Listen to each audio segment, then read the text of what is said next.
Un homme a été accidentellement frappé par un encensoir volant. À sa grande surprise, il a obtenu des yeux qui voient à travers tout. À ce moment-là, la belle propriétaire venait de sortir de la salle de bain. Quand il a levé les yeux, la scène derrière la serviette de la femme était entièrement visible. Pour un homme célibataire depuis 20 ans, c'était une vision insoutenable. Son nez a immédiatement saigné abondamment. Pour éviter de mourir d'une perte de sang excessive, il a rapidement trouvé une excuse pour descendre jeter les ordures. Cependant, lorsqu'il a fermé la poubelle après avoir jeté les ordures, il a vu un morceau de porcelaine brisé à l'intérieur.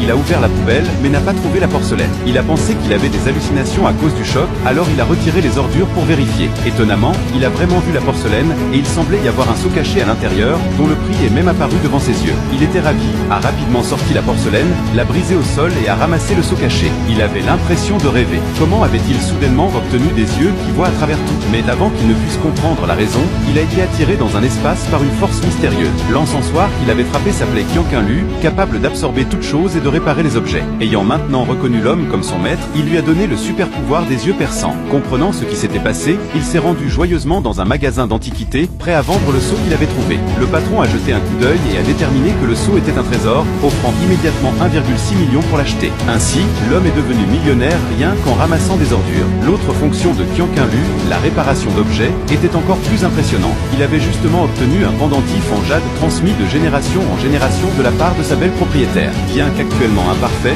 il valait 100 000 yuans. Après réparation par Qianqunlu, l'homme a été choqué de constater que la valeur du pendentif avait doublé pour atteindre 200 000 yuans. Maintenant qu'il avait le soutien de Qianqunlu, il avait l'intention de quitter son travail au magasin d'antiquités. Cependant, le patron a refusé de lui verser son salaire au motif qu'il n'avait pas travaillé un mois complet. L'homme voulait discuter, mais le patron a immédiatement reconnu que le pendentif en jade qu'il tenait était inhabituel. Il a donc rapidement changé d'attitude, se disant prêt à payer un prix élevé pour acheter le pendentif. Cependant, dès qu'il l'a pris des mains de l'homme, il l'a discrètement échangé contre une imitation à l'insu de l'homme, puis a déclaré que le pendentif ne valait que 20 yuans. Mais comment pouvait-il tromper l'homme aux yeux perçants avec ce petit tour? D'un seul regard, il a vu que le pendentif était un faux. L'homme connaissait bien ce patron malhonnête qui était toujours impliqué dans la contrefaçon d'antiquités. Il s'est donc retourné et a crié aux passants de venir voir, voulant exposer les secrets du commerçant malhonnête. Rapidement, quelques badauds se sont rassemblés dans le magasin d'antiquités. Les voyant, l'homme a directement pris une porcelaine bleue et blanc sur l'étagère et a dit à tout le monde que chaque pièce ici était fausse. Le patron a été choqué. Le comportement de l'homme a attiré l'attention du président de l'association des antiquaires. Il a découvert que cet homme pouvait non seulement distinguer le vrai du faux, mais connaissait aussi parfaitement ses techniques de contrefaçon. À ce moment-là, l'homme faisait une scène dans le magasin, ignorant encore la gravité du problème, et voulait même aller voir dans l'arrière-cour. Le patron était anxieux, car l'arrière-cour contenait les affaires du patron secret. S'il y avait un imprévu, même 10 vies ne suffirait pas à le compenser. Si les choses continuaient ainsi avec l'homme, il y aurait sûrement un gros problème. Il pensait rendre le pendentif à l'homme et le laisser partir rapidement. Mais l'homme non seulement